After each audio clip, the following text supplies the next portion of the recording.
LeBron James gets that news today. What is today? Today's his birthday. Oh, I'm sorry? The greatest birthday gift that LeBron James has ever gotten is the reality, the smack in the face that he's no longer an all-star. The Craig Carton Show, only on SportsGrid.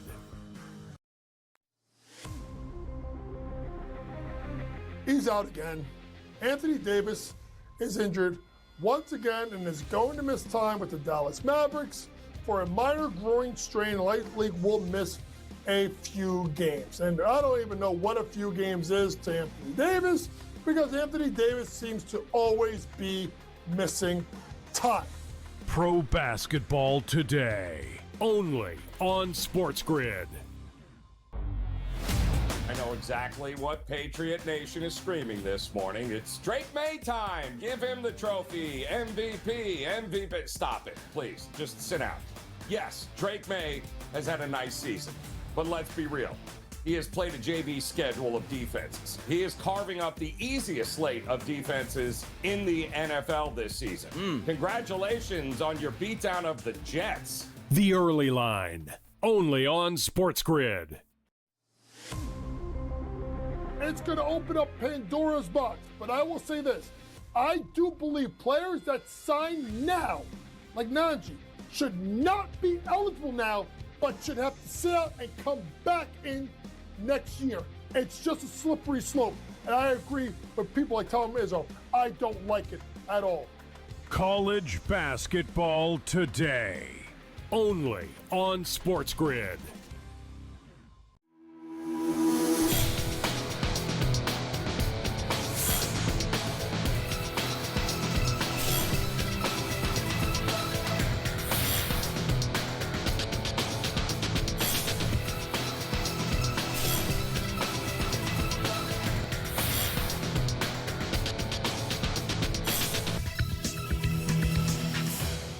Happy New Year. Welcome to NewsWire here on SportsGrid. We're back here on the second day in January. We've got a lot to cover on today's show, including the college football playoffs, where we are headed toward the semifinals. We'll give you the results of what happened over the last couple of days. Also move forward toward the National Football League. Some good guests here on the show as well.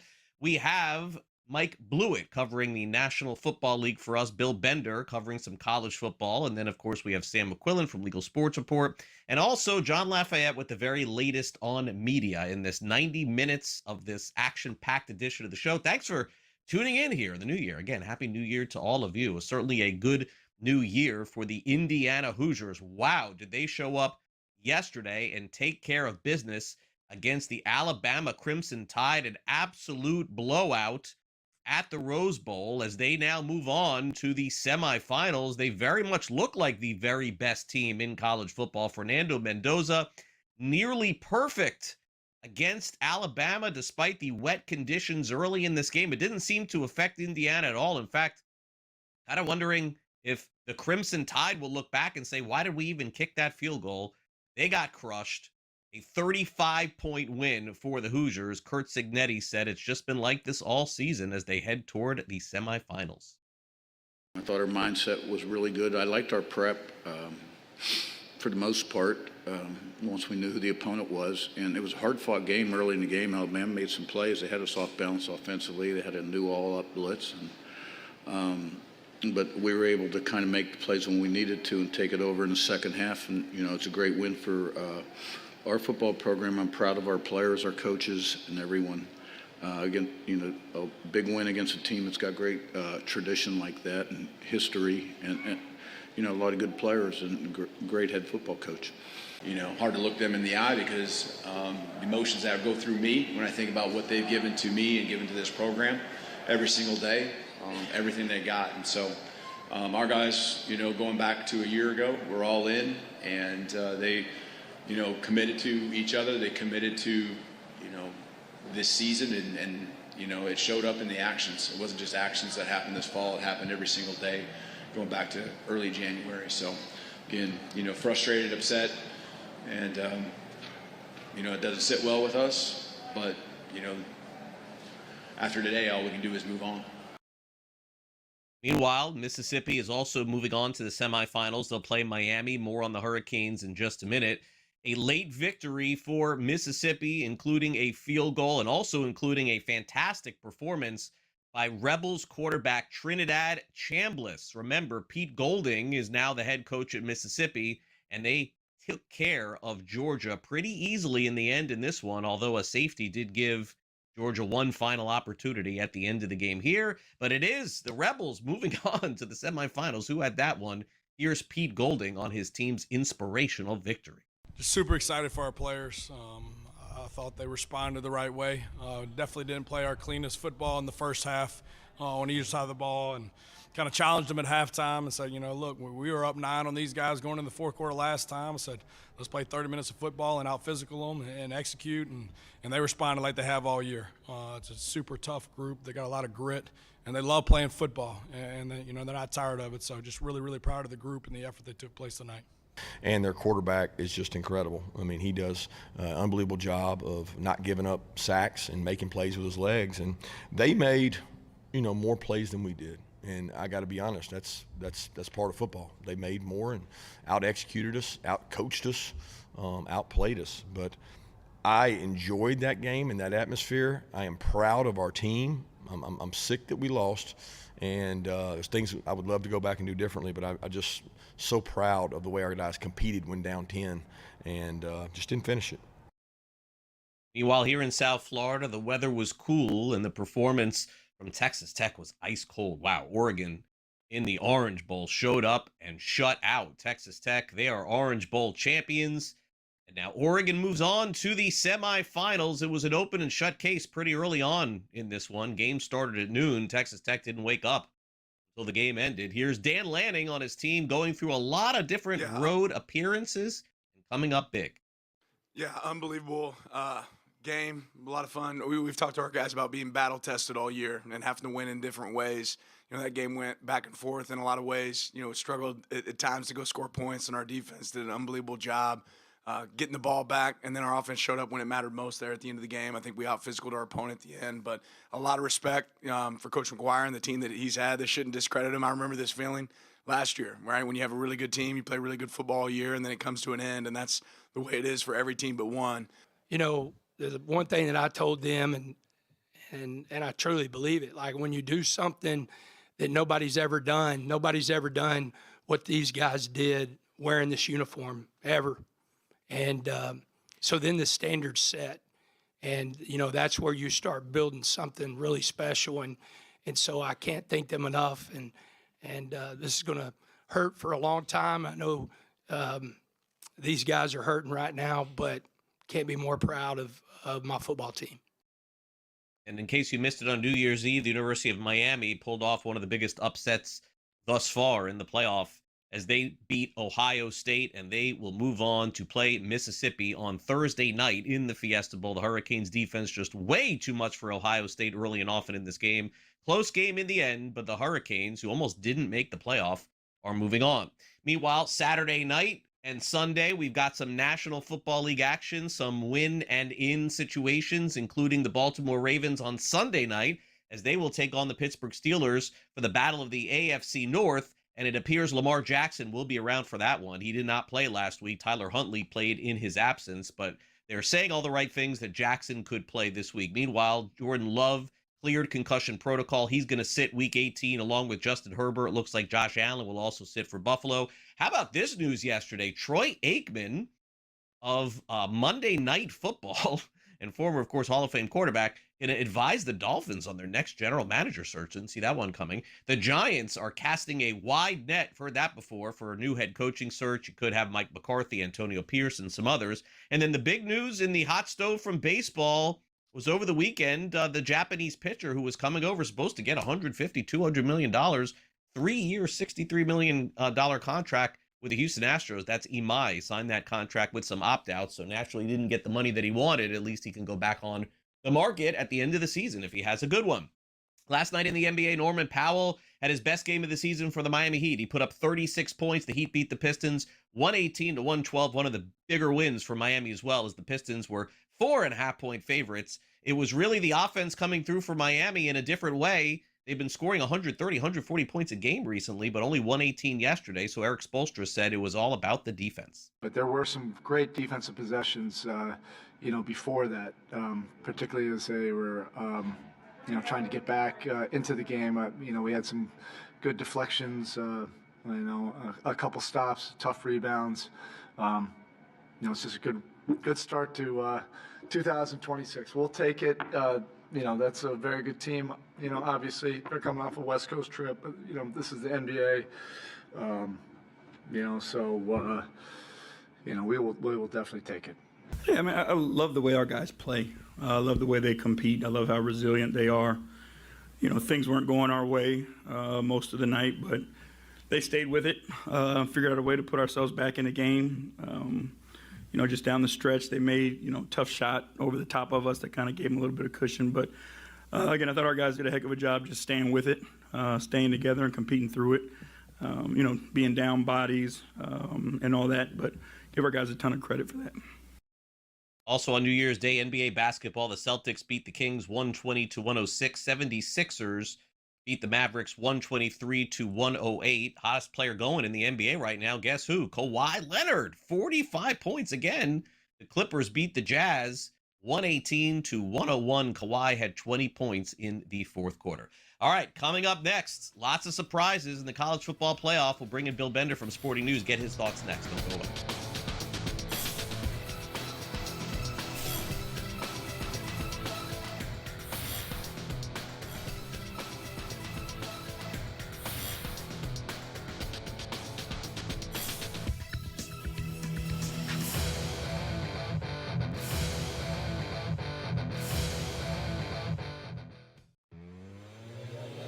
Like Alabama, right? Is there a team that scores more than Alabama? No, right? But they're actually an under team over the last couple of years because their numbers are so high. You get these Americans in Queens College or Denver, who the hell's betting on them, right? No, but so the lines stay low. They're just like, no one's hopping all over them. But every time you see an Alabama game, you're betting over, but you're losing money because the numbers are so big. In-game live, only on SportsGrid. He's out again. Anthony Davis is injured once again and is going to miss time with the Dallas Mavericks for a minor groin strain. Likely will miss a few games. And I don't even know what a few games is to Anthony Davis because Anthony Davis seems to always be missing time. Pro basketball today, only on SportsGrid. I mean, they couldn't get the Arizona State coach to come out. They couldn't get the BYU coach to leave their job. I mean, it's just very odd, I feel, when we watch this whole thing play out and try and really understand what happened here with Michigan not being able to make some of the splashier hires that they thought they were going to be able to make. Game time decisions, only on SportsGrid. I know exactly what Patriot Nation is screaming this morning. It's Drake May time. Give him the trophy. MVP. Stop it, please. Just sit down. Yes, Drake May has had a nice season. But let's be real. He has played a JV schedule of defenses. He is carving up the easiest slate of defenses in the NFL this season. Congratulations on your beatdown of the Jets. The Early Line, only on SportsGrid.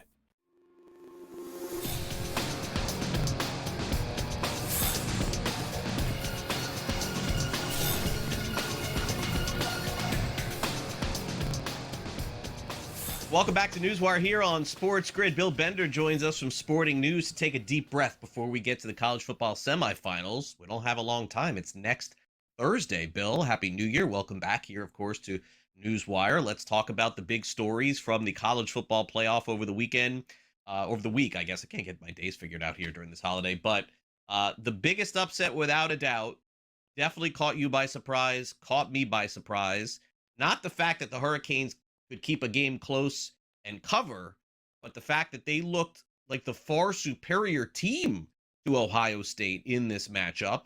They really didn't have to do a lot offensively because without a doubt of the four teams left, Bill, they have the best defense going right now in college football. There's no question about that.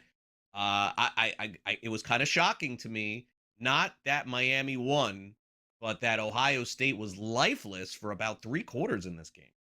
The how they won. Exactly, Craig. The pass rush, Ruben Bain, Akeem Messidor. They have 12 sacks in 2 playoff games, and it's just been a huge difference maker. And I was really impressed with Carson Beck basically not screwing it up. He made some throws down the field. He took a couple sacks when he maybe in the past would make a bad throw there. Their running game was tough. They hit. I mean, you could sense that. They were hitting out there, and they were by far, like you said, the better team. Now, Ohio State did respond in the third quarter, but that drive to kind of close the game out puts Miami in the position to be in the college football playoff semifinals. Again, I can't say enough. Ruben Bain, I mean, is he the number 1 pick in the NFL draft? He's got that kind of quality to him. Yeah, definitely. So I guess they say that some of his metrics body-wise don't match up with a player of his magnitude, and that's going to get scrutinized. I mean, but what I see on the field tells me that you're right. He's going to be a first-round pick, I would guess, at the very least. By the way, Julian Sain goes out with a whimper here. 2 interceptions, 1 touchdown, 22 of 35. Just a brutal first half, by the way, for Ohio State. That really led to the end of the game. If he doesn't throw that pick 6, I think Ohio State maybe wins. Miami now 6-0 against ranked opponents this season. They're going to get another one against Mississippi, and Bill and I will break that game down soon. Now let's get to the team that is still favored to win the national championship. That is the Indiana Hoosiers. My gosh, did they put on a clinic against Alabama? Fernando Mendoza was nearly perfect. No rust at all. 14 of 16, 192 yards and 3 touchdowns. It could have been a lot more than that if the game was closer. This is a story for the ages, Bill. Like, I mean, look, UCF, they went undefeated a few years ago. I get it. There's always going to be these fun stories. But to have the Hoosiers in this spot right now as the team to beat for the national championship, an unprecedented jump here for Kurt Cignetti and company. That game flipped on the punt or not punt sequence. When Alabama opted to go for it after a couple timeouts, Cignetti, had the face, and they get the stop, and then they take it immediately down and score. And I thought at that point, game over. And it was 10-0. They were by far the superior team. Their running game was dominant. They held Alabama to 23 rushing yards. I mean, that's a program, I don't want to say altering, but program, questioning loss for Alabama, the way that Indiana just took it to them for 4 quarters. They should be the overwhelming national championship favorite. They look like one. If they had a Michigan or Ohio State uniform on, wouldn't you think they were? They have been awesome. But tough matchup in the next round against Oregon. Rematches are always tricky. I think right now, looking at where Indiana was a couple of years ago, they were 3-9 and now have moved to 14-0. It's just, I mean, look, obviously they were good last year, but this is one of the biggest turnarounds we've seen in the history of college football. All right, meanwhile, the best game of the college football playoff was last night, Mississippi and Georgia. There was a period of time last night, Bill, where I thought Mississippi's going to win. And then I thought, we're just waiting for Georgia to come back and win. But Trinidad Chambliss and that offense were just mauling the Georgia defense down the stretch here. Georgia has no one to blame but themselves for this game, honestly. Mississippi, to me, is the better team. Like, that's it. Like, anything can happen in one game, but it didn't feel like that watching this game. Bill, you and I talked about it. I thought Mississippi would win this game, and they did. And I think that, give a lot of credit to Pete Golding, this or new coach, I guess, Mississippi. They named him the head coach. He's done a fantastic job since taking over. Trinidad Chambliss is the most compelling player in the playoff now. As good as Bain was and as good as Indiana is, he's the type of quarterback that can carry a national championship run. He got hot. Georgia panicked, which was very rare to see Kirby Smart panic and run a 4th down play in their own territory. And it was because of Trinidad Chambliss, the way that he heated up, made that incredible throw to get the game-winning field goal. And just Kewan Lacey playing through shoulder injuries. This team is inspired. You have to go all the way back to 1989 with the Michigan basketball team and Steve Fisher and Glenn Rice. They won the national title after Bill Frieder left, and starting to feel that way, Craig. I mean, I know they're an underdog against Miami, but they have every bit the same chance to win that football game. Yeah, they do. Gunnar Stockton, by the way, came on late, 1 touchdown, but not enough, not nearly enough for this one. And so the college football playoff got a couple of decent games, Bill, but basically all day long yesterday, the games were crap. Just to be honest, I mean, that Orange Bowl was the worst Orange Bowl since I've seen maybe Oklahoma play FSU. I think that game was like 7-2 or something like that. Bill, brutal. Oregon just rolls Texas Tech here. I saw the Texas Tech, the team bus. The team hotel's not far from where I live. Very sad faces. We drove by actually the hotel yesterday. I mean, look, I'm not surprised Oregon won. What happened to Texas Tech though? Their offense couldn't get going against a very tough Oregon defense. The 4 turnovers, the great play by Finney Jr., 2 interceptions, a fumble recovery. This game was boring until you could say the Third Eye Blind halftime show might have been the most exciting part, and that was in a half-empty stadium. But I will tell you this, Oregon, they're probably going to be the least talked about of these 4 teams going into next week with the Miami Aura, Trinidad Chambliss, Kurt Signetti. That tells me that they are an underrated sleeper to win this thing. They are capable of beating Indiana next week. That was a 4-quarter game, and their defense is just as good. It will rest on Dante Moore making good decisions against that Indiana defense, but don't sleep on Dan Lanning going into that Peach Bowl matchup. Yeah, nobody minus money right now to win the college football championship with just 4 teams left. Tells you anybody could win. Indiana, Oregon, Miami, Ole Miss. I think they are all in play as we move forward. By the way, the games are coming up Thursday night and Friday night of next week. Those are the semifinal games of college football. But coming up next, Bill is going to rejoin us because we have somehow 3 bowl games today. I wasn't even aware of this until are there 4 games? All right. I don't think any of them are really meaningful, but always a bet to be made. Bill will weigh in on that next.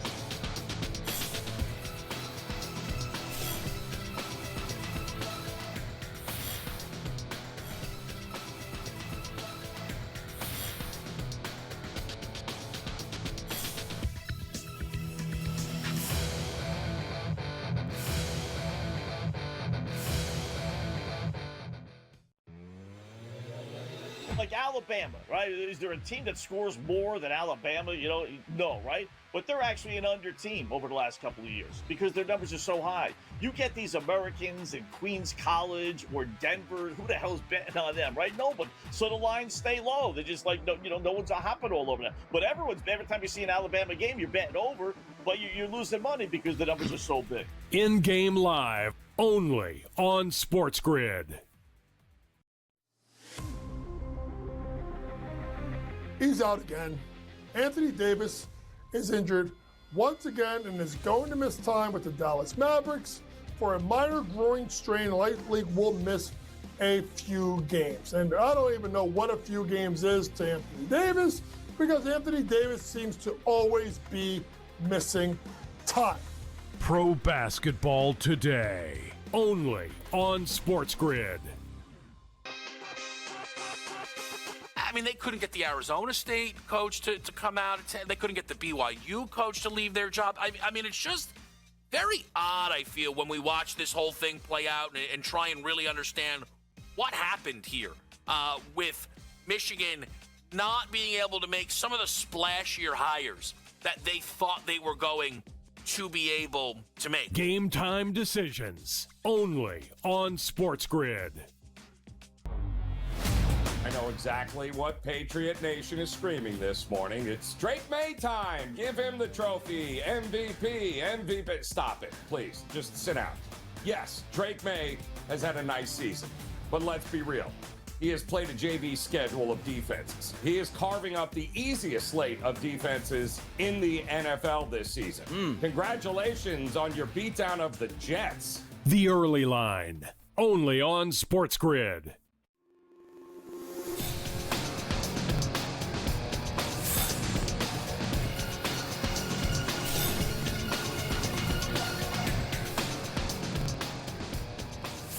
Welcome back to NewsWire here on SportsGrid. Honestly, now that I think about it, I got to talk to our Vice President, Greg Sussman. Why are we on the air today? Well, we got 4 bowl games today. We should just be rolling with bowl coverage instead of old me and Bill just yapping about what's going to happen in these games today. We got a game coming up in 30 minutes, by the way, from now, Bill. It's, barn burner here. It's the Armed Forces Bowl, Texas State against Rice. Total of 55.5. This is how we're going out in bowl season this year with Texas State. Well, I know there's a better game tonight, but Texas State and Rice. Honestly, I got nothing for you on this one here. I'm assuming that Rice has a lot of kids leaving because they weren't really a great football team to begin with this season. A lot of teams dropped out, and so Rice is in. Do they stand a chance here against Texas State? They were pretty good this year. That line jumped 6 points, and Texas State averaged 40 points in their last 3 games. And here's a fun fact. I had no idea they were going to the Pac-12 next year. So Texas State, I think they go out on top with a huge bowl victory here. I like the line.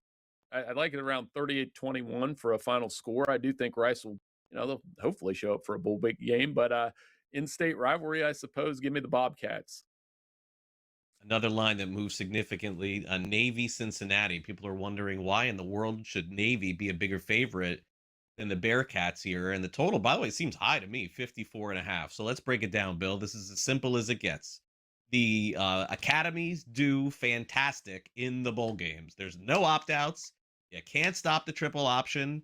The teams haven't seen it before. I understand Cincinnati's had like 2 weeks to prepare for this game, but that's usually the drill in these games. These defenses get mauled.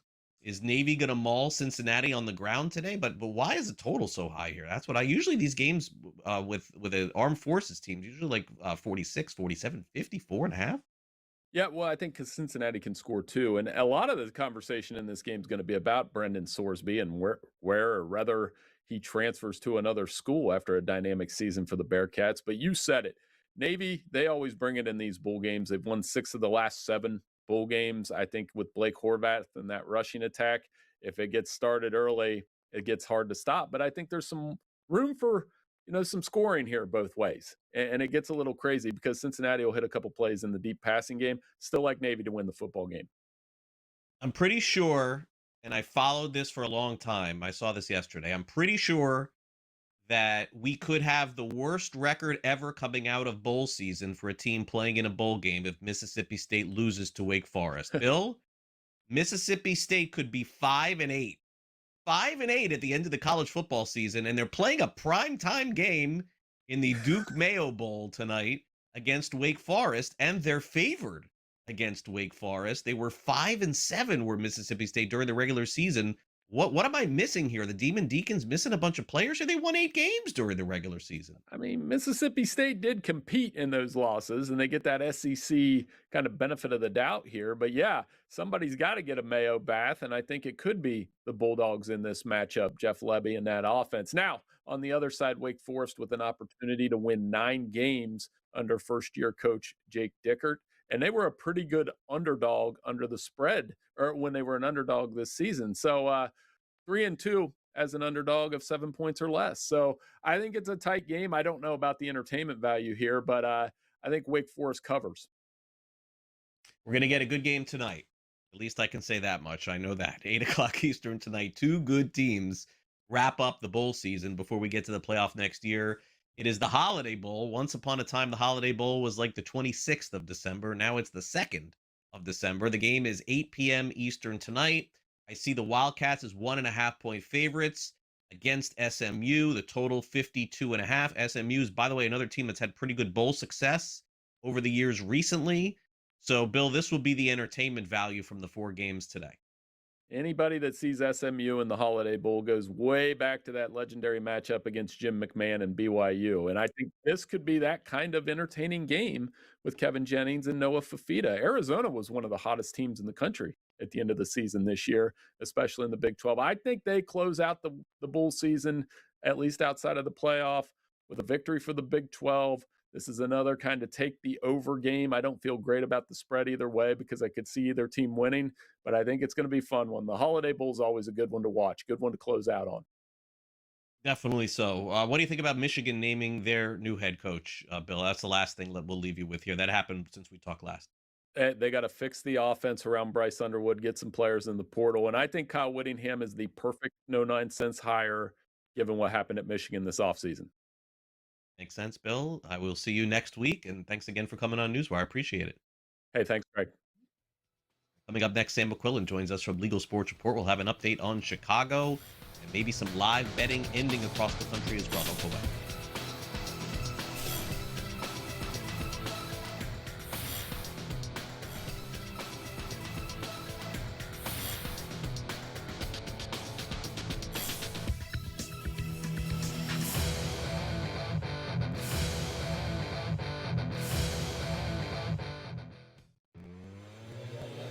Like Alabama, right? Is there a team that scores more than Alabama? No, right? But they're actually an under team over the last couple of years because their numbers are so high. You get these Americans in Queens College or Denver. Who the hell's betting on them, right? Nobody. So the lines stay low. They're just like, no one's hopping all over them. But every time you see an Alabama game, you're betting over, but you're losing money because the numbers are so big. In-game live, only on SportsGrid. He's out again. Anthony Davis is injured once again and is going to miss time with the Dallas Mavericks for a minor groin strain. Likely will miss a few games. And I don't even know what a few games is to Anthony Davis because Anthony Davis seems to always be missing time. Pro basketball today, only on SportsGrid.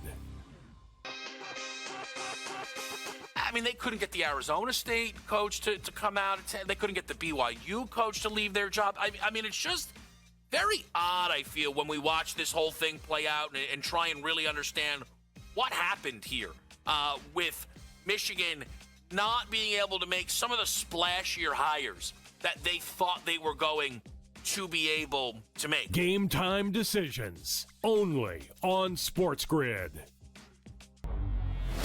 I know exactly what Patriot Nation is screaming this morning. It's Drake May time. Give him the trophy. MVP. Stop it, please. Just sit out. Yes, Drake May has had a nice season. But let's be real. He has played a JV schedule of defenses. He is carving up the easiest slate of defenses in the NFL this season. Congratulations on your beatdown of the Jets. The early line, only on SportsGrid.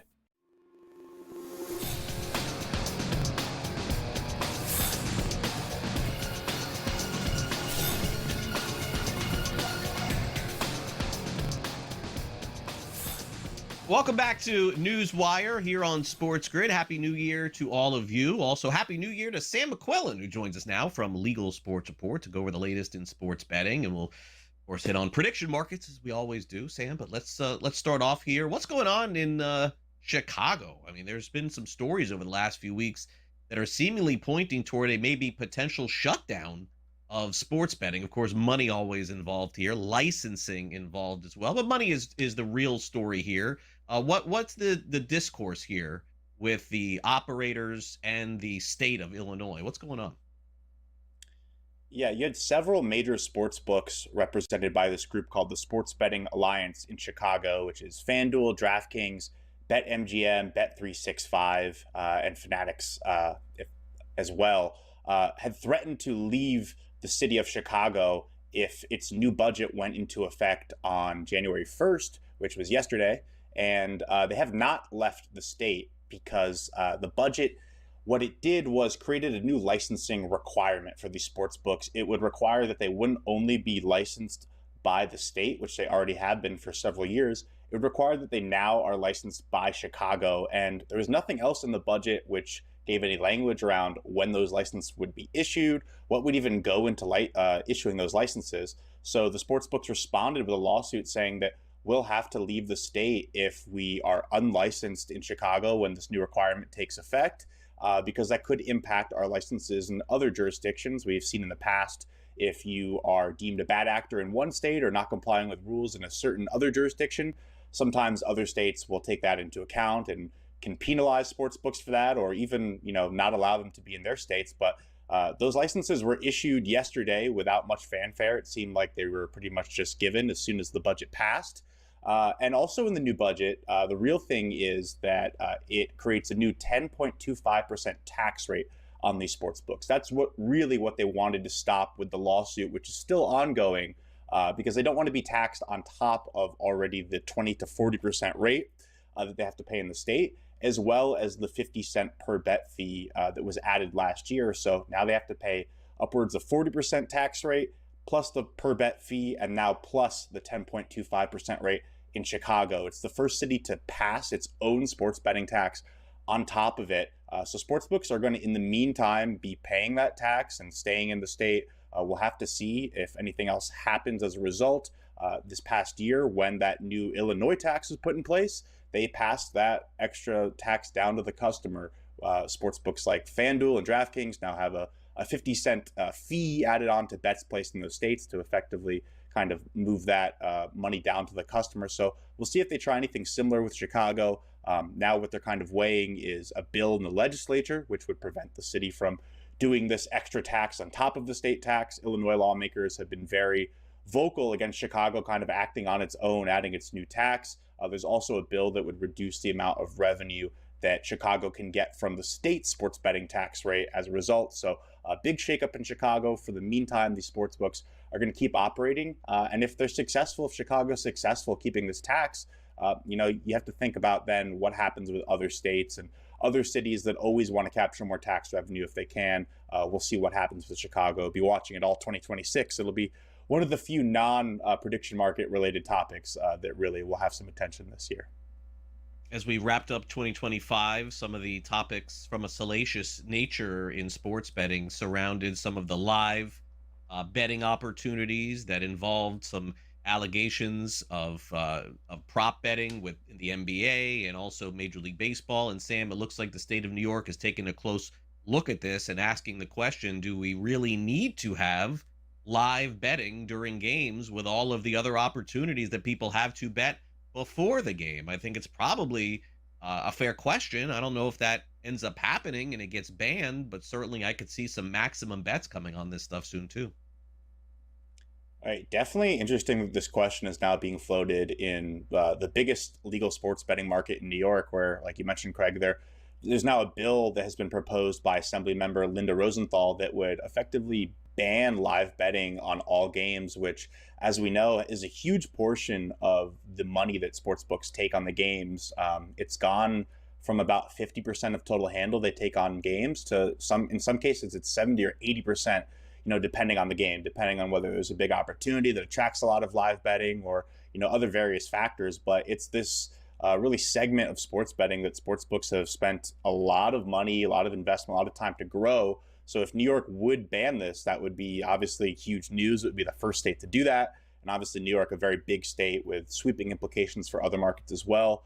As you alluded to, Craig, it seems to be yet another response to the blowback that we've had from the recent sports betting scandals in the NBA and in the MLB as well. You had just about a month ago, the state of Ohio, which is where the Cleveland Guardians pitchers were kind of implicated in a scheme where they would pitch certain types of pitches to start innings that allegedly a group of bad actors would then take to live betting markets and bet immediately on what they would pitch. As a result of that kind of, of that scandal coming to a head, the governor proposed banning all micro bets, so not live betting specifically, but all quick parts of live betting, bets like next drive in the NFL, certainly in baseball, next pitch type. What they kind of came to as a result there was the MLB agreeing to ban people from being able to bet on, what the next pitch would be. So it wasn't a huge sweeping change that extended to all sports, but still pretty big. The NBA recently issued a memo saying that it was, evaluating whether or not it's going to allow player prop betting to continue or whether it needs to put more restrictions on that. We've seen in the past with the Jonte Porter scandal, teams now, sportsbooks now rather no longer offer player props on guys that are on 10-day contracts or two-way contracts to kind of limit the scope of what could be, taken advantage of by a group of bad actors. So I think this is just another example of pushback you're seeing from all these scandals. Whether that actually comes to the actual proposal getting passed as it is, I would be doubtful that a state would ban live betting at this point, but it could be weaseled down or parsed down into some other sort of smaller restriction. And certainly the notion that it's being proposed and talked about is big news in and of itself, because, just a year ago, the idea that someone would ban live betting totally would be something that I think most states would scoff at. But now we're seeing a bill obviously move through the legislature, and we'll continue to track its progress throughout the year. And we'll also track the progress of prediction markets, Kalshi, Polymarket, and others. A report over on the website that you guys are running, legalsportsreport.com. You could read more about this column. Sam, it doesn't appear that the train is stopping anytime soon. It feels like prediction markets, at least temporarily, are here to stay.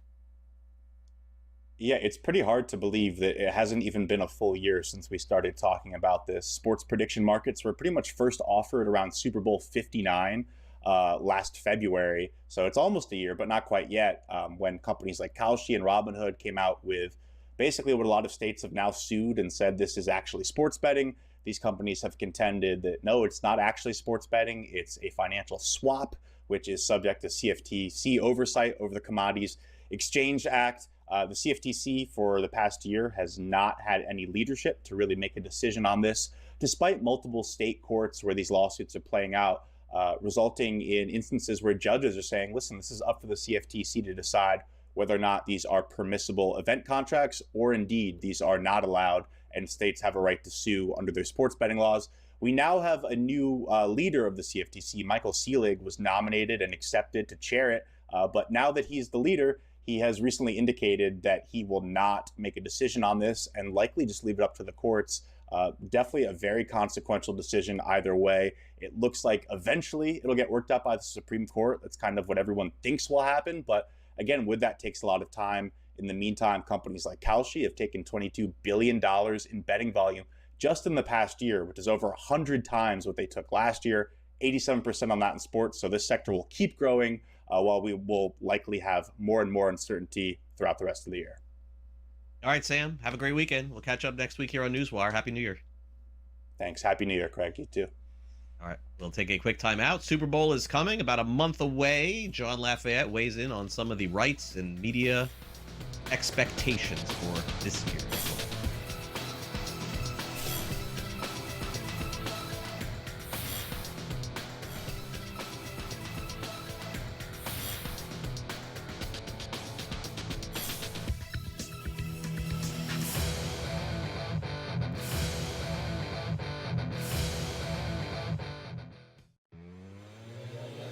Like Alabama, right? Is there a team that scores more than Alabama? No, right? But they're actually an under team over the last couple of years because their numbers are so high. You get these Americans in Queens College or Denver, who the hell's betting on them, right? No, but so the lines stay low. They're just like, no one's hopping all over them. But every time you see an Alabama game, you're betting over, but you're losing money because the numbers are so big. In-game live, only on SportsGrid. He's out again. Anthony Davis is injured once again and is going to miss time with the Dallas Mavericks for a minor groin strain. Likely will miss a few games. And I don't even know what a few games is to Anthony Davis because Anthony Davis seems to always be missing time. Pro basketball today, only on SportsGrid. I mean, they couldn't get the Arizona State coach to come out. They couldn't get the BYU coach to leave their job. I mean, it's just very odd, I feel, when we watch this whole thing play out and try and really understand what happened here with Michigan not being able to make some of the splashier hires that they thought they were going to be able to make. Game time decisions, only on SportsGrid. I know exactly what Patriot Nation is screaming this morning. It's Drake May time. Give him the trophy. MVP. Stop it, please. Just sit down. Yes, Drake May has had a nice season. But let's be real.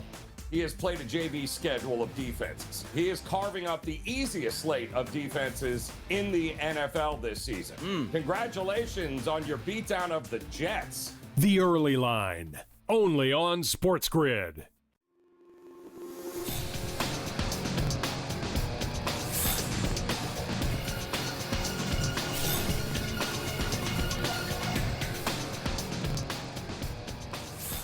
Welcome back to NewsWire here on SportsGrid. We're going to have a ton of Super Bowl coverage coming up soon, and I know that John Lafayette will be watching that from a media perspective. He's, of course, editor over at The Measure and checks in on a lot of the different media rights and what we could expect in the future. John, great to have you back here on NewsWire. Happy New Year to you. The National Football League's got a Super Bowl, of course, coming up, and some negotiations are going to be coming as well. What do you make of what we could be seeing in the future? Well, the TV world starts and ends with the NFL, and the Super Bowl is the next big deal coming up in February. It's going to go draw big ratings again, and after that, the NFL is going to want big bucks from its television partners. And so will there be a renegotiation? Yeah, absolutely. The NFL last season signaled that that was going to be what they were going to want to do. They have an opening in their contract to be able to renegotiate their deals with the big broadcasters. Now that's good for the NFL because they're going to get more money. But the interesting thing is that this is something that's probably a good thing for the broadcasters at this point. They're going to be very eager to get these negotiations going sooner rather than later. They know they're going to have to pay more. They don't know how much more. They want to solve that puzzle as soon as they can. The other thing that's important to them is that every day that goes by, they lose viewers. So the sooner they make this deal, the more leverage they have in terms of being able to show the NFL that we'll be able to deliver a lot of viewers and increase the fan base for the NFL.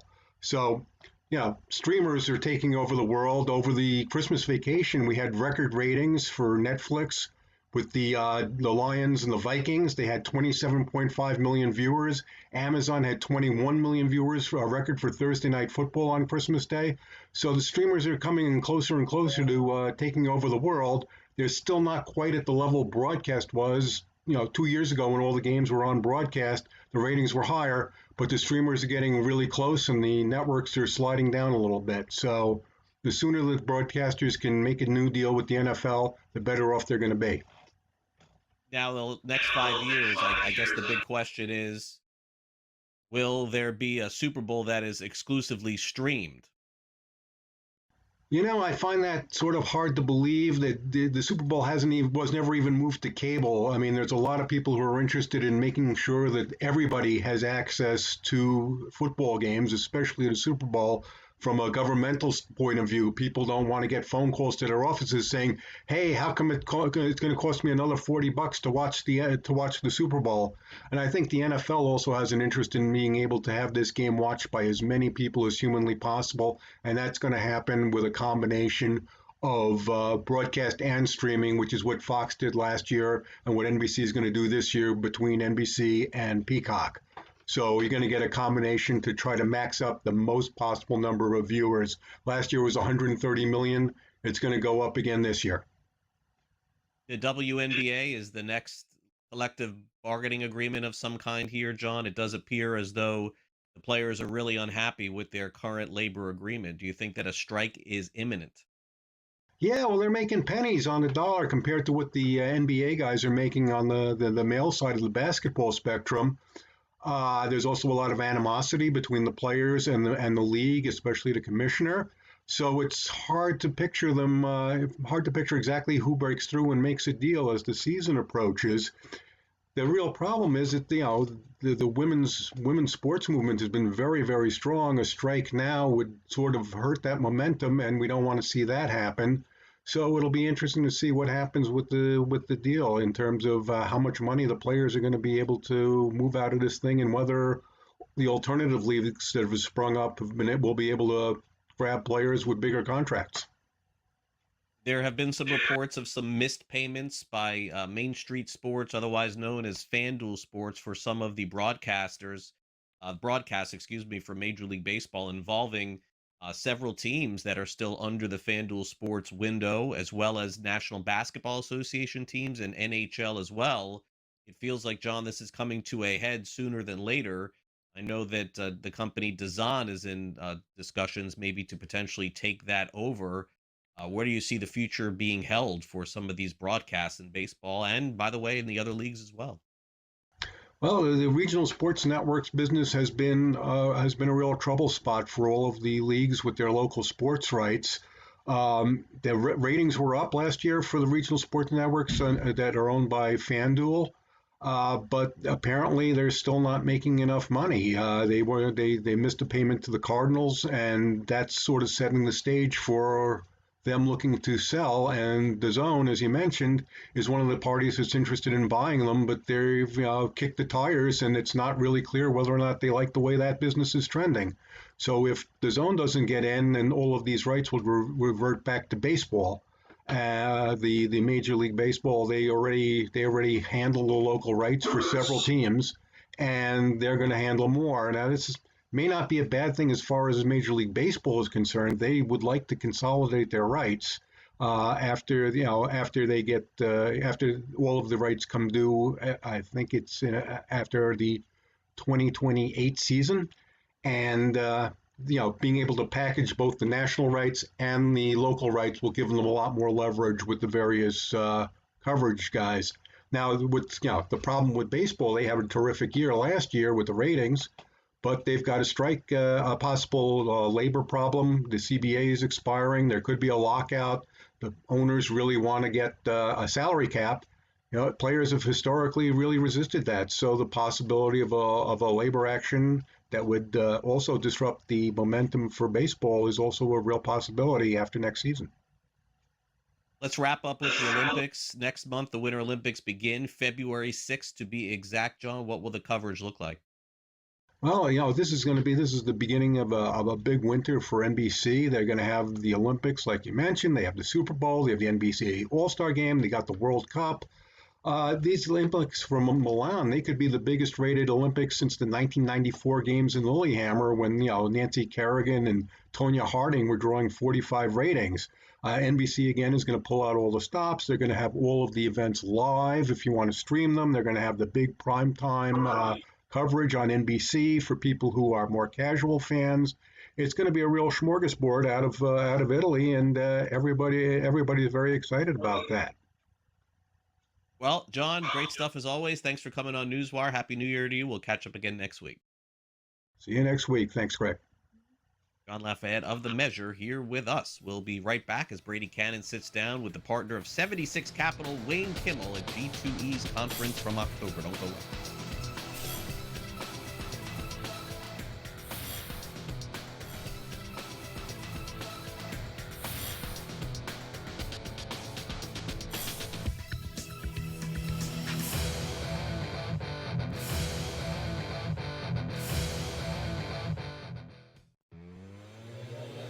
Like Alabama, right? Is there a team that scores more than Alabama? No, right? But they're actually an under team over the last couple of years because their numbers are so high. You get these Americans in Queens College or Denver. Who the hell's betting on them, right? No, but so the lines stay low. They're just like, no one's hopping all over them. But every time you see an Alabama game, you're betting over, but you're losing money because the numbers are so big. In-game live, only on SportsGrid. He's out again. Anthony Davis is injured once again and is going to miss time with the Dallas Mavericks for a minor groin strain. Likely will miss a few games. And I don't even know what a few games is to Anthony Davis because Anthony Davis seems to always be missing time. Pro basketball today, only on SportsGrid. I mean, they couldn't get the Arizona State coach to come out. They couldn't get the BYU coach to leave their job. I mean, it's just very odd, I feel, when we watch this whole thing play out and try and really understand what happened here with Michigan not being able to make some of the splashier hires that they thought they were going to be able to make. Game time decisions, only on SportsGrid. I know exactly what Patriot Nation is screaming this morning. It's Drake May time. Give him the trophy. MVP. Stop it, please. Just sit down. Yes, Drake May has had a nice season. But let's be real. He has played a JV schedule of defenses. He is carving up the easiest slate of defenses in the NFL this season. Congratulations on your beatdown of the Jets. The early line, only on SportsGrid.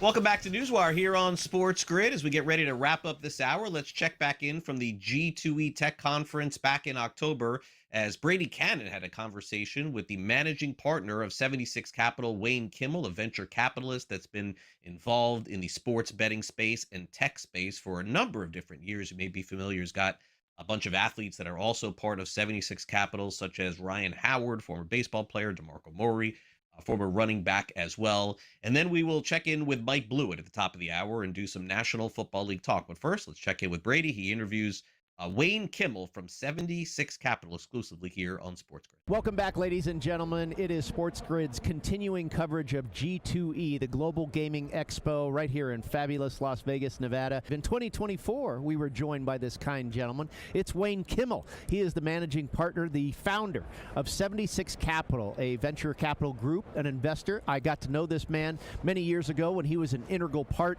of the success of VSiN, the sports betting network. And Wayne, I know you were a part of that, that sale with DraftKings, and I guess that's come and gone. That's in the rearview mirror. What do you got on your plate these days? Well, first of all, it's great to see you. It's great to be here at G2E. I mean, I just love this conference. And, we've got a lot of really exciting things. And we backed some incredible entrepreneurs that are doing the next thing across the sports tech and gaming industries. It's an amazing time right now, and there's so much happening across the industry, and I'm excited to talk about it with you. Yeah, I mean, it just seems like there's so many different pieces, and this convention seems to wrap it all together. Yeah, it really does. I mean, for us at 76 Capital, as investors in these entrepreneurs that are building the next tech, data, and analytics businesses across the gaming industry, it's awesome. I mean, been investors in companies like Swish Analytics and companies like Lucra and companies like Epoxy. I mean, just really amazing to be behind these great entrepreneurs that are really making things happen and innovating across the industry. And now the regulations, now they're changing, and it was all state by state, and now you have all the events predictions marketing guys coming into this game from a federal perspective with the CFTC. There's so much happening. There's so many exciting things, but most importantly, I think for all of us, we just want to make sure that sports betting is safe and that it's fun. Yep. And that's one of the big reasons why we're investors in IC360, the integrity and compliance company, just to make sure that we're doing the right thing. Because if everything's on the up and up, it'll be all good, whether it's regulated one way or the other way. But we just want to have some good rules. That's kind of cool that you bring that up, the integrity piece and the watchdogs in this system, if you will. Do you kind of like to spread your portfolio out of your investments in the companies that you're backing with, obviously VSiN, a media arm and an integrity piece and a software piece? Do you try and kind of blanket the entire phenomenon? Yeah, I mean, that's really what we're trying to do, is really be in position to back companies that are doing the most important parts of the industry. Right. And really bring the latest technology, bring the latest data, and be able to then analyze it and make it accessible for the better themselves, for the teams, the leagues, the media companies, the tech companies, right? I mean, that's one of the big things that's really happened, certainly across the overall sports industry and gaming industry, is now the involvement of Google and Amazon and Netflix and Meta. I mean, these major technology companies, Apple, et cetera, right, have come in to the world of sports, that have come into the world of gaming, are really making a difference in this industry at this point. And Las Vegas is like a microcosm. It used to just be gambling. Now it's restaurants, it's gambling, and all of a sudden, let's call it the last 10 years or so, it's become a major sports hub. And so that has to be, I would think, a market that, ties into what you're doing so much more now on a huge level now. Vegas has become a big part of your portfolio as well. Absolutely. I mean, it's the convergence, right, of all these, I'll call them great things, right? I mean, from gaming to sports to tech to media, it's all come together now. I mean, to think about, what's happened think about ESPN and the new ESPN app that came out. Like, one of our companies is providing the technology to enable you to have a customized and personalized experience with your betting data, with your fantasy data, being able to buy merch online, right? I mean, while you're watching the game, literally with your TV control. So, to be able to bring that sort of technology into the overall infrastructure of sports and gaming is something that we love doing at 76, and it's really exciting to be in the middle of all that. That's great stuff, man. Great to catch up with you again. He's Wayne Kimmel, 76 Capital. Go check it out online, his podcast, his newsletter, all of the above. We appreciate you being an integral part of this industry, my friend. Well, thanks for having me. I really appreciate it.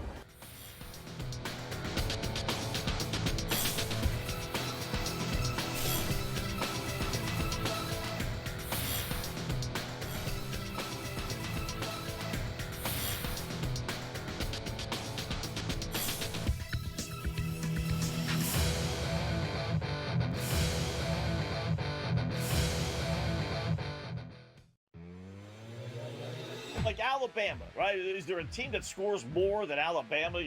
No, right? But they're actually an under team over the last couple of years because their numbers are so high. You get these Americans in Queens College or Denver. Who the hell's betting on them, right? No, but so the lines stay low. They're just like, no one's hopping all over them. But every time you see an Alabama game, you're betting over, but you're losing money because the numbers are so big. In-game live, only on SportsGrid.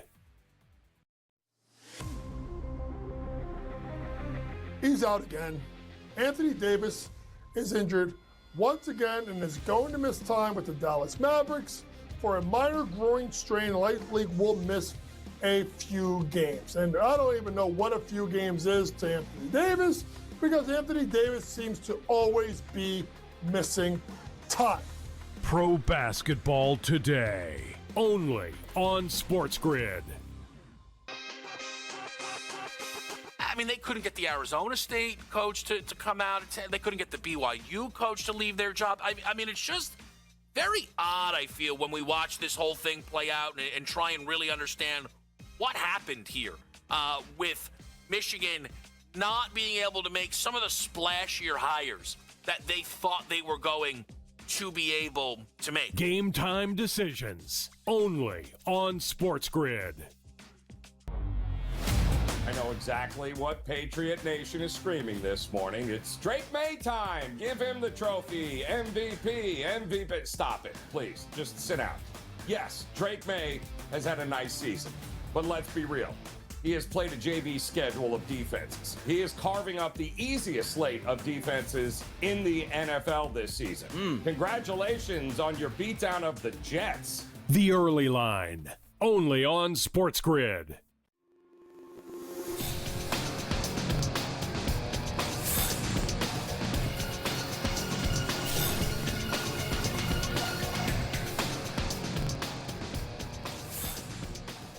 Welcome back to NewsWire here on SportsGrid. Top of the hour, time to check in with Mike Blewett, getting ready for another weekend in the National Football League. Saturday games, Sunday games as well. Mike, Happy New Year. Great to have you back here on NewsWire for this edition of the show. Let's dive straight in. This is not exactly the game that's win and you're in unless it's the Carolina Panthers, Mike. What an odd scenario here with the Tampa Bay Buccaneers needing to win and then some Falcons fun on Sunday as well. So Panthers are getting 3 at Tampa Bay. The game is at Raymond James Stadium, 4:30 p.m. Eastern in Tampa. The Bucs have shown absolutely no consistency for about 2 months. The Panthers are consistent at winning and then losing and then winning and then losing. I don't want to see either of these two teams in the playoffs, Mike, but one's got to make it. Yeah, I guess you can credit Tampa for being consistent in that they've lost 7 of 8. So they're pretty consistently losing. Since their bye week, they've lost 7 of 8 games and somehow still have a chance. I think the biggest oddity in all of this, Craig, is that if Tampa wins and Atlanta wins, Atlanta actually will tie for first place in the NFC South somehow. They will have pulled it off, but obviously due to tiebreakers, it'll be Tampa headed to the playoffs. So it'd be very difficult for me to put any money on Tampa right now. They are the favorites. I think it's absolutely possible that they win this game by a field goal, but I'm going to have to take the points here. Carolina, as inconsistent as they are, this is what this division has been about for years now, and I think I'll take the points with Carolina, expecting a little bit of a lower scoring affair, but I think 43.5 is a pretty good number. Yeah, it does make sense there. By the way, Carolina clinches the division with a win over Tampa Bay, but even if they lose, if Atlanta beats New Orleans on Sunday, then they get in as well. The Falcons, Mike, are 3-point favorites against the Saints in a game that usually goes sideways when these two teams play. This division, honestly, is usually sideways. The total is 44.5 Sunday at 1 p.m. Eastern. I mean, the line is begging you to take the Falcons here, Mike, minus the 3 points, but it's sort of also telling you that expect the unexpected. Saints have been playing some pretty good football. The question is, did Atlanta let it all on the table on Monday night? Did they got anything left after that win? It's a really good question. You know, the coach of the year always is going to go to the team that really drastically exceeds expectations or, in the case of the Patriots, really kind of comes out of nowhere to win a division. Obviously, there were people that were bullish on them, and Mike Vrabel will probably end up taking down this award. But shout out to Kellen Moore. I didn't think this team had any chance of hitting that team total, win total on the year. And with a victory, could get to 7-10. I just didn't really see that coming. That comes with a quarterback switch. And Tyler Shuck, honestly, has been pretty damn good. Certainly better than a lot of the other quarterbacks that are out there losing games. I think this one could be really tight. We've seen some of the offensive power that the Falcons have unlocked these last few weeks. It perplexes you and I, and probably everybody watching and listening, as to why that can't happen more consistently from Bijan and other players. I think this one is really tight. I expect a high-scoring affair. I'll take the over, but I'll roll again. I'll take the points here. Give me 3 with the Saints, because I could see this being a field goal game, and I don't know that. I mean, but it feels like to me emotionally the Saints almost have more to play for, even though they've been eliminated. I think getting any wins for them is a huge positive, but the Olave loss is a big one for them. Seattle takes on San Francisco Saturday at 8 o'clock Eastern. This is a game that's up for grabs for the NFC West, Mike, and the Seahawks are slight favorites. They've been the better team this season. The 49ers have been the better team in the last month or so. I don't think there's any doubting that. Total is 47.5. It does feel like the 49ers are taking the game seriously. I'm not going to say that that's not the case. I do wonder if all of these wins and these little nagging injuries that they have catch up to them against this game in Seattle. There's a reason why the Seahawks are favored. Yeah, we've been waiting for these injuries to catch up to them for quite a while, though. Seattle's so good on the road. I don't think you can. I don't know how much stock I put into home field advantage for this game, simply because Seattle has just been the best road team really for the last 2 years. But the Niners can take it all down with a win tomorrow. Amazingly so. I think I'm going to give the edge to the Niners. I'm taking a lot of points this week, Craig. Obviously, it's 3 for 3. I'm betting the dogs. I'll take the Niners here to get the victory. I think this one could be down to the wire. I do expect a lower scoring affair than 47.5. Again, sharp number. That's a very common number, 47.5.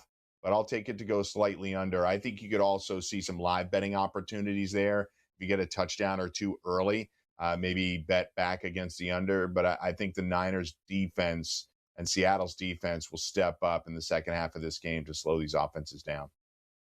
The Commanders showed up on Christmas Day. They played really hard, I thought, against the Dallas Cowboys. So I would expect them to play hard against the Eagles on Sunday. The Eagles are 3.5-point favorites. The big question is that, Mike, will this be the final game of Eagles backup quarterback Tanner McGee getting a chance to showcase for other teams? I mean, the Eagles have been very hesitant to move this guy. They want to keep him around as long as they can. I don't know that they're going to be able to. The total is 39.5. He's considered to be probably one of the best, if not the best, backups in the NFL that doesn't get to play at all. So what do you make of this game? Because I think he's been fantastic when he has played for Philly. Yeah, we got Josh Johnson on the other side as well. I'm taking the under in this game. I don't think Washington will help you get there. I think Philly can get out of here playing solid defense. Obviously, we'll see some players being rested before the game, other players maybe a series or 2 and out. But honestly, Greg, with the way that NFL rosters are, there's only so many guys that you can rest. Yes, when your starting quarterback is out, it's a considerable difference. But a lot of the other guys are going to be out there playing a lot of snaps. You'll get some special teamers in there, but it's not like we have a 100-man roster like we do in college football games, and you see these bowl games where 3rd and 4th stringers are actually playing. It doesn't really happen in the NFL. I don't think Josh Johnson and the Commanders offense does much, so I'll take the under here. I expect Philly to win the game, but I'm not that excited about laying points in a game like this. I would lay it if you've pushed me, but I'll take the under here, under 40. Lions take on the Bears, somewhat meaningless game here. Surprising, by the way, at the end of the season that the Lions have a meaningless game, but here we are. They're getting 3 points. at Chicago. The Bears still questionable as to who they're going to play in this game. The total is 50.5. Bears probably would be a little bit of a bigger favorite if it meant more to them. But at this point, Mike, I'm really sour on Detroit to end the year. Like I was waiting for the wake up and the wake up and the wake up, and it really never came. It should be. And I do think they are an injury bug riddled team. We've seen that with them for the last couple of years. I think it's had a significant impact on them and their offensive line, notably, with Jared Goff facing a lot of games in which he wasn't being protected at all. Unfortunately, we saw it all play out on Christmas Day where he was just terrorized and they turned the ball over 6 times. That being said, I do think Dan Campbell is the type of coach that will push right until the finish line.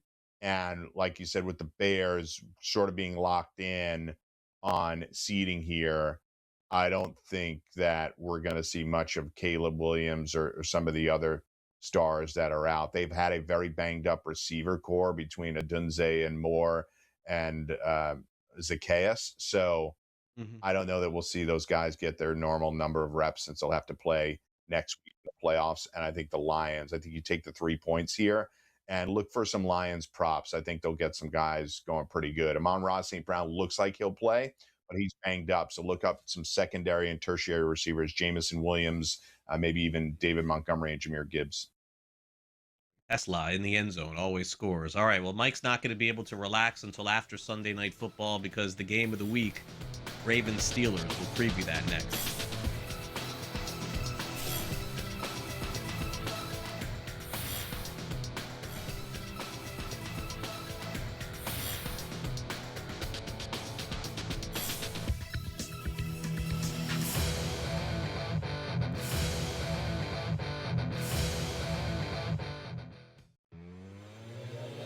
Like Alabama, right? Is there a team that scores more than Alabama?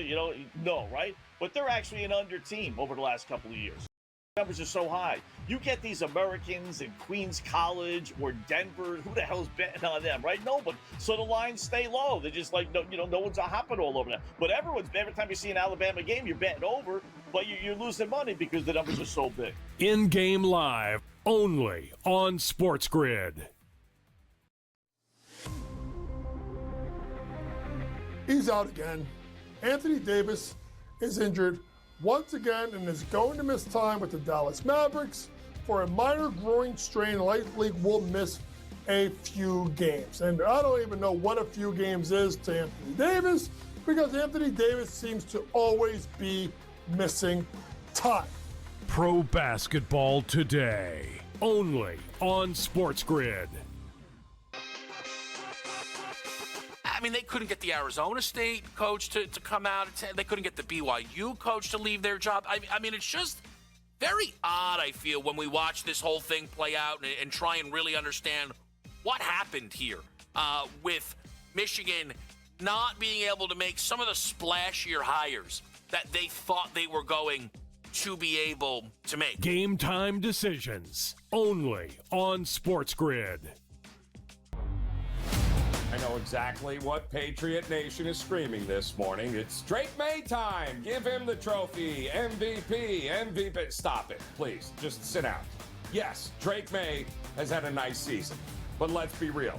He has played a JV schedule of defenses. He is carving up the easiest slate of defenses in the NFL this season. Congratulations on your beatdown of the Jets. The early line, only on SportsGrid.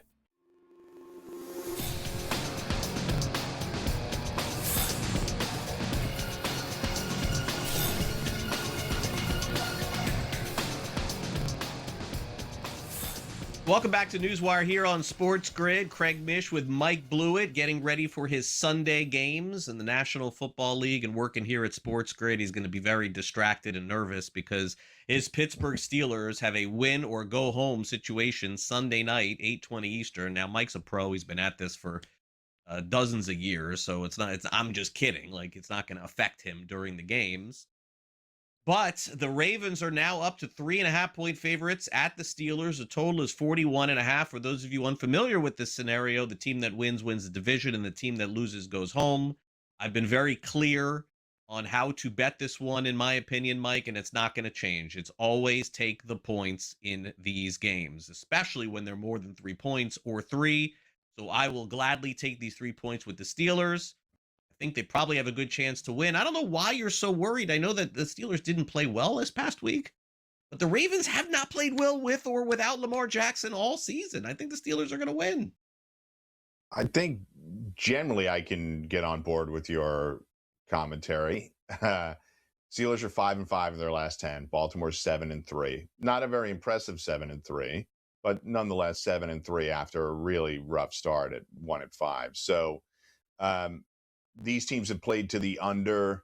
The last time they played, just a few weeks ago, they went over. Steelers win that game 27-22. 8 of 9 before that, unders. The Steelers like to really make these games ugly. Baltimore contributes to that as well. And the Steelers have won 7 of the last 10 against Baltimore. Some of those are without Lamar, but not the most recent one. The DK Metcalf loss did show up against Cleveland, but I don't think that should be the narrative of that game nor this upcoming one. Like, hey, they were without Metcalf. They didn't know what to do. Now, he had a monster game against Baltimore when they played a few weeks ago, but that's the only game all year, Craig, where he had more than 5 catches. So, yes, he's a part of the offense, and he's important to the team. But this team does not play high-octane offense. They abandoned the run against Cleveland. They deserve to lose that game because the manner in which they played it, but I don't think it was because DK Metcalf wasn't there. It hurts anytime a big player is out. But TJ Watt's coming back. He's been out for multiple games, and he should add an element that really helps this team get it over the finish line. I think ultimately you're right on taking the points. I don't have as much confidence in the Steelers winning as you do, but plus 3.5 in a game like this, I wouldn't be surprised if it's Tyler Loop or Chris Boswell out to close out this game. So I'll take the points once again with the Steelers. Week 18, I'm pretty consistent with this year over year. I'm out taking points because a lot of these games are very unpredictable, whether there's something on the line or not. So you're more likely to bet dogs here in a week like this. I would agree. I mean, look, the games are generally close between these two teams and generally low scoring. Again, there's always outliers to this. Let me ask you something, Mike. Do you think, watching, let's talk Steelers, because I know you watch them a little bit closer. Do you think that they have fallen in love with the run a little too much?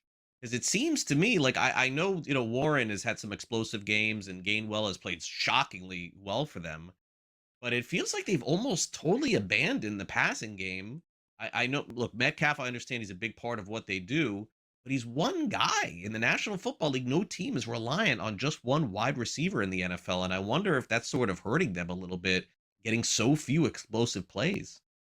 Yeah, so that's the irony of last week is that they didn't really run the ball in a lot of instances where they should. I think the most frustrating part as a Steelers fan and anybody that watches the Steelers is when they get caught in the mode of throwing everything short. We saw it really consistently last week against Cleveland. A lot of screen passes, and the Browns defense is a downhill defense. They took advantage of that, and Jonnu Smith getting caught behind the line of scrimmage. The only explosive plays they had the whole entire game, Craig, was at the end of the game. They're going to Pat Freiermuth down the middle of the field. They get the ball inside the 20-yard line. They had a bunch of chunk plays there, and I feel like they abandoned their ability to go downfield, which they exhibited against Detroit. That was a really big game for them. I felt like that explosiveness that they showed is something that they needed to do more consistently. Playing so conservatively, no matter who the opponent is bound to get you in these games where you could, how did we lose? Well, you threw behind the line of scrimmage 15 times. So I think that's the part of it. I don't know that they've fallen in love with the run as much as I think finally, for the first time in a while, by the way, they've been able to see some consistency in the run game with Gainwell and Warren. Perhaps not the two names that would crack a top 10 in your list of fantasy running backs or talented running backs, but they've had a nice flow between the two because they're both versatile, both backs over 500 scrimmage yards. I think they're the only tandem in the league with as many scrimmage yards as they have separately. So I'd like to see a little bit more of the run. And one last thing on their approach. This offensive line has struggled for several years now, and they have finally found a group that I think they like. It's probably why you're seeing a little bit more of the run game. But if you ask me what the heart of it is, it's Arthur Smith's approach. I think he's too conservative. And when they opened it up a little bit, probably with Aaron Rodgers coercing him to do so, they had positive rewards. So they're going to need to do it tomorrow. I'd let it all hang out tomorrow, not be so conservative, because they'll end up losing this game 16-13. Yeah, hopefully for you, it is a win. They are not among the favorites to win the Super Bowl, Mike, but I just didn't think that I'd be looking at 2026 in January and seeing Seattle as the favorite to win the Super Bowl. I mean, it's where we're at here. They're tied with the Rams in terms of odds at plus 550. Denver, Philly, San Francisco, Buffalo, New England. My gosh, Mike, we don't have anyone that's not even minus money. We don't have anybody that's plus 2-1. I mean, that just tells you what we're headed for in the upcoming Super Bowl. No Chiefs. You'll even see the Ravens there. Man, this if there was ever a year to take a shot, this is it.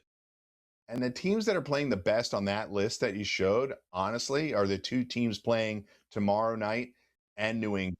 Denver plays way too many close games, and they're going to get caught in the playoffs, in my opinion. I'd bet on Houston to come out of the AFC before Denver and just about anybody else. I think they're a scary team with that defense. Yeah, Jacksonville's my team going all the way. All right, Mike, thanks again. Appreciate it. You could take anybody at this point. Does anybody really make an argument? Have a great weekend. Good luck Sunday night. We'll talk again next week. Thank you.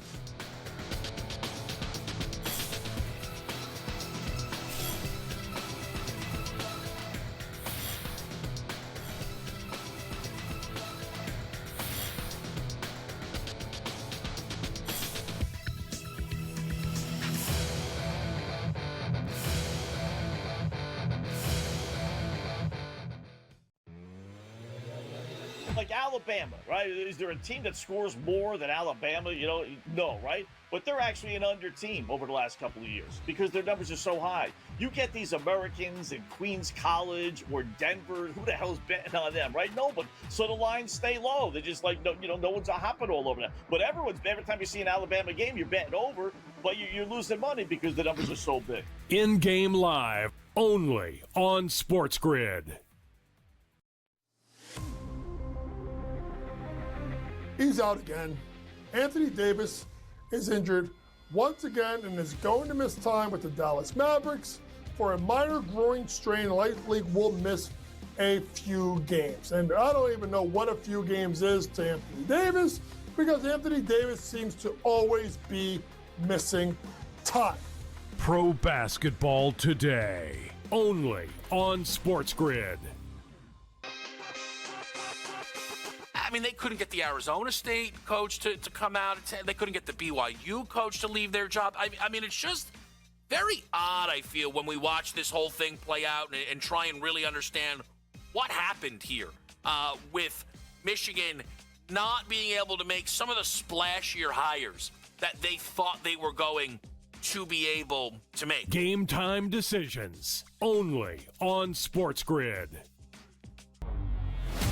I know exactly what Patriot Nation is screaming this morning. It's Drake May time. Give him the trophy. MVP. Stop it, please. Just sit down. Yes, Drake May has had a nice season. But let's be real. He has played a JV schedule of defenses. He is carving up the easiest slate of defenses in the NFL this season. Congratulations on your beatdown of the Jets. The Early Line, only on SportsGrid.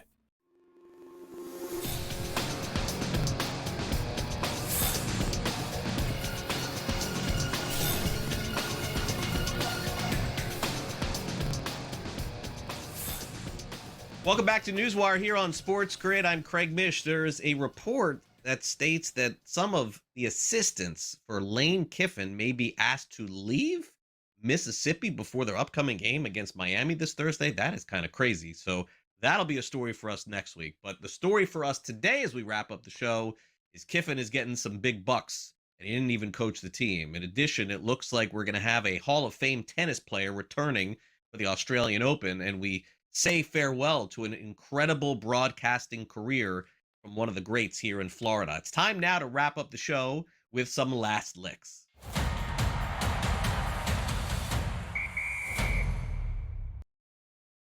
Well, congratulations to the University of Mississippi. I think it's fair to say that Lane Kiffin was rooting for his old team. I don't think he was in the building. I don't think that he would show up to see Mississippi play another game this season because of sort of the way things ended. But how about this? Mississippi beats Miami. Lane Kiffin gets paid for advancing to the semifinals. Here's the number: $500,000 for advancing to the semis. Whether or not he coached the team, he gets the money. How about that? What a great deal. I want the guy who did his contract. It's a performance-based bonus for Ole Miss's win against Georgia. But here is the news that makes things even funnier, is that LSU has agreed to pay for this as him being part of LSU and leaving the team. So Kiffin gets think about that, $500,000 for watching a football game on the couch. And the school that he played for, that won, didn't even pay. Can't make this stuff up. I'm looking forward to this story being over, by the way, but these little intricacies along the way are surely fun. So congrats to Lane Kiffin, and LSU has to fork up another $500,000. Is it possible that another $1 million or two is in the mix for Venus Williams? Guess what? Venus Williams has basically decided to rejoin tennis, has been given an exemption, and will participate in the Australian Open coming up later this year. There was some speculation that maybe even her sister, Serena Williams, would join her and start maybe playing doubles play. But that's not what we're dealing with, at least right now. For the very least, we got Venus returning to the tour. Now, of course, Venus was one of the very best tennis players of all time. Her and her sister Serena certainly transcended tennis and all other ventures and doing other things. But I think it'll be a positive to see her back. And, naturally with Phillip Rivers returning to play in the NFL, this is a little bit different. It seems like, at least from what I've seen, Venus still in incredible shape, still playing tennis at the moment. But yeah, Venus will be back. You'll see her at the Australian Open. I believe that's coming up later this year. Finally, we say farewell to somebody that I got to know through the years in covering the Tampa Bay Buccaneers. He was also a broadcaster that retired for the Florida State Seminoles. Gene Deckerhoff, who has been involved in calling games as long as I can ever remember, and that would be 37 years. He was the broadcaster and the voice of the Tampa Bay Buccaneers for basically almost since they became relevant. He's going to retire at the end of the season. It's the 50th season, closing one of the longest broadcasting runs in the history of the National Football League. 750 games. And his iconic call was every time the Buccaneers would score, he would say, "Touchdown, Tampa Bay." Now, there's a chance, by the way, if the Bucs win, that he'd get at least 2 more games. But it's very possible that Saturday night becomes the last game for Gene Deckerhoff doing the Bucs. And again, I knew him also when he broadcast Florida State, would come in when Florida State would play Florida. Great Seminoles announcer for many, many years as well. Congrats, Gene, to a great career.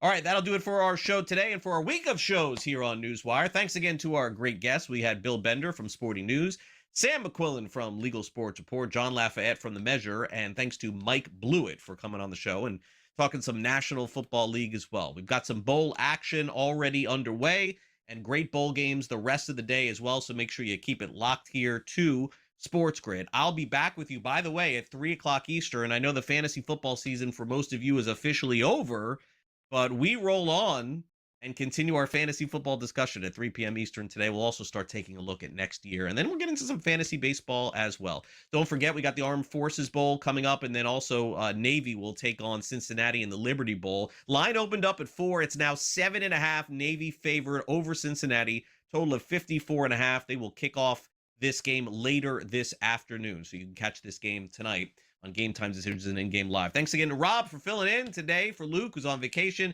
Thanks again to our producer, Frank. I'm Craig Mish. Enjoy your weekend. If I don't see you back here at 3 o'clock, I'll see you Monday for our next edition of NewsWire. That's each and every day at 12 p.m. Eastern, exclusively here on SportsGrid. Have a great Friday and great weekend, everyone. See you then.